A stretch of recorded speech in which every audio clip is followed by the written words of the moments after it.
Ask anyone who's had a loved one fight Alzheimer's disease, and you know the challenges that it can present. That's why our next guest is part of a national initiative that's aiming to unlock the mystery behind the disease and beat it. It's incredible. Here to explain is Dr. Jeffrey Cummings, director over at the Cleveland Clinic Lou Ruvo Center for Brain Health.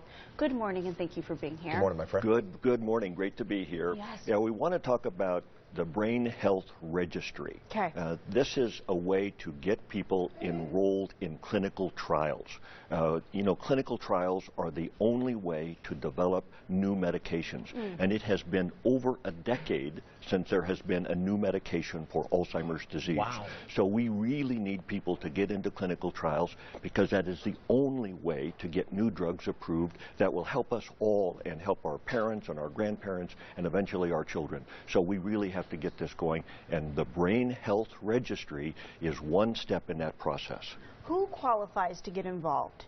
Anybody over the age of 18, and I expect to see you registering soon, because what we want to do is to try to get as many people involved. And of course, you're not in the Alzheimer's disease risk age, but the more people we can get involved, the more people we can get thinking about clinical trials, the more we can think about having your parents, your grandparents on the Brain Health Registry, the more people we can get into clinical trials. Well, it's incredibly important. Alzheimer's is the number 6 cause of death in the United States. That's exactly right, Which Sean. is incredible. And the fact it's been so long for even one treatment. No cure, no prevention. Exactly. Exactly. And President Obama set 2025 as the goal for all scientists to try to deliver a new treatment for Alzheimer's disease. And the Brain Health Registry is one of those things that is a tool for us to try to meet that goal. And on a local level, you have a tweak to this Brain Health. Exactly right. We have healthybrains.org, and this is developed by the Cleveland Clinic Lou Ruvo Center for Brain Health, and it teaches you how to take care of your brain. We think that's so important.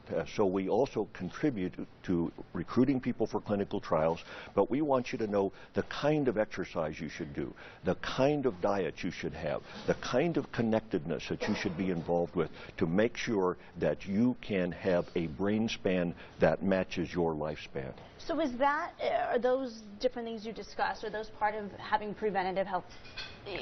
Is that way to prevent Alzheimer's from happening in the future? That's exactly right. That's exactly right, Megan. We think that about 30% of the total risk for Alzheimer's disease is under lifestyle control. Wow. And when you think that there will be 100 million victims by 2050, a 30% reduction is 30 million families that would not have to go through that process. Incredibly important. When people hear clinical trials, this might be the one thing that stops people from going into this. They hear clinical trials, are they going to cut my head open? It's a This is not like, you're not going into surgery as part of a clinical trial. Exactly right. Thank you for bringing that up, Sean. Clinical trials are a way of discovery, and it's a way for everybody to participate in the discovery process. We think of our volunteers as being citizen scientists, and they come in, they have a memory test, we give them either a drug or a placebo. We take the memory test again to try to determine whether the drug is helping them. At the end of the trial, we guarantee that every patient will get that drug, so that there's no infinite placebo period. We know that we can help all patients once we get through the placebo period. But the placebo is very important because it's the only way the FDA will accept that information. So we have to do that. It's just so important. Yeah. What makes you so passionate about wanting to find this cure? I mean, for you, as a doctor, you're so passionate, which I love. You know, I just see these patients every day. I see the families devastated every day, and I think this cannot be our future. We cannot let this go ahead. We have to find a way of stopping it, and I know that clinical trials are the way of stopping it. There's no question. They've been the way to stopping many things in our past, of course. Let's talk about those early warning signs. When we see somebody in our family showing signs of Alzheimer's, what should we be on the lookout for? Sean, the most common thing that people see is repeated questioning.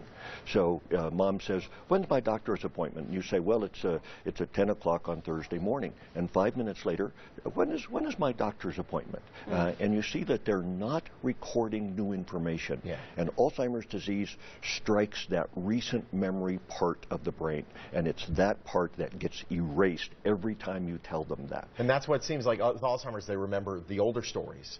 from way back in their past, perhaps, but not necessarily the stuff that just happened. That's exactly right, John. The memory is erased from the most distant to the most remote. And therefore the person is increasingly involved in the remote part of their lives. That's why they often think that their life is relatively good, because they're living in a more remote part of their life. Wow, it's incredible.